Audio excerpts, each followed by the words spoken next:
안녕하세요. 김강균 변호사입니다. 오늘은 카메라 등을 이용한 촬영죄에 대해 알아보겠습니다. 성폭력처벌법, 성폭법 제14조 제1항은 카메라나 그 밖의 이와 유사한 기능을 갖춘 기계장치를 이용하여 성적 욕망 또는 수치심을 유발할 수 있는 사람의 신체를 촬영 대상자의 의사에 반하여 촬영한 자는 7년 이하의 징역 또는 5천만 원 이하의 벌금에 처한다. 고 규정하고 있습니다. 대법원 2020도 6285 판결은 평소 연인관계에서 동의를 얻은 상태에서 피해자의 명시적인 반대의사 표시 없이 피해자의 신체 부위를 촬영한 적이 있다고 하더라도 피해자가 깨어있는 상태에서 피고인이 피해자의 신체를 촬영하는 것에 대해 동의했다거나 명시적인 반대의사를 표시하지 않았다는 사정만으로 피해자가 피고인에게 언제든지 자신의 신체를 촬영하는 것에 동의했다거나 피해자가 잠들어 있는 상태에서 나체 사진을 촬영하는 것에 대해서까지 묵시적으로 동의하였다고 쉽게 단정할 수 없다. 고 판시하였습니다. 즉 평소 동의를 하였더라도 촬영 당시에 동의한 바 없고 잠을 자고 있었다면 카메라 등을 이용한 촬영죄가 성립한다는 것입니다. 한편 이 죄는 미수범도 처벌하고 있습니다.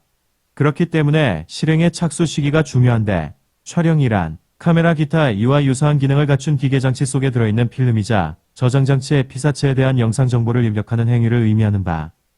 그 죄의 미수범으로 처벌하려면 범행의 실행에 착수한 것이 인정되어야 하고 그 실행에 착수가 있다고 하려면 촬영 대상이 특정되어 카메라 등 기계장치의 렌즈를 통하여 피사체에 초점을 맞추는 등 기계장치에 영상 정보를 입력하기 위한 구체적이고 직접적인 행위가 개시되어야 합니다. 다음으로 촬영물, 복제물 등 반포 등에 대해 봅니다.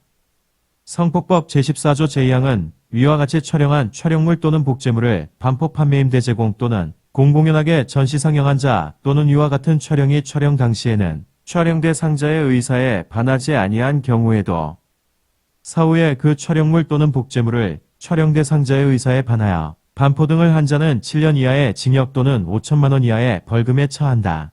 고 규정하고 있습니다. 즉 상대방의 동의 없이 촬영한 촬영물은 물론 동의를 받아 촬영한 촬영물도 상대방의 의사에 반하여 반포 등을 한 자는 처벌을 받게 됩니다. 한편 영리를 목적으로 촬영 대상자의 의사에 반하여 정보통신망을 이용하여 초라형물 등을 반포 등 한 경우에는 3년 이상의 유기징역으로 가중처벌됩니다.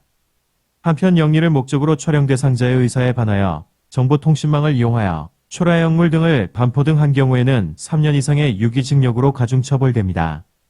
끝으로 촬영물 등을 이용한 협박 강요에 대해 봅니다. 성폭법 제14조의 3제1항은 성적 욕망 또는 수치심을 유발할 수 있는 촬영물 또는 복제물을 이용하여 사람을 협박한 자는 1년 이상의 유기징역에 처한다. 고 규정하고 있습니다. 같은 조 제2항은 제1항에 따른 협박으로 사람의 권리 행사를 방해하거나 의무 없는 일을 하게 한 자는 3년 이상의 유기징역에 처한다. 고 규정하고 있습니다. 오늘은 카메라 등을 이용한 촬영죄와 촬영물, 복제물 등 반포죄, 그리고 촬영물 등을 이용한 협박 강요죄에 대해 알아보았습니다. 궁금한 점은 상담 바랍니다. 감사합니다.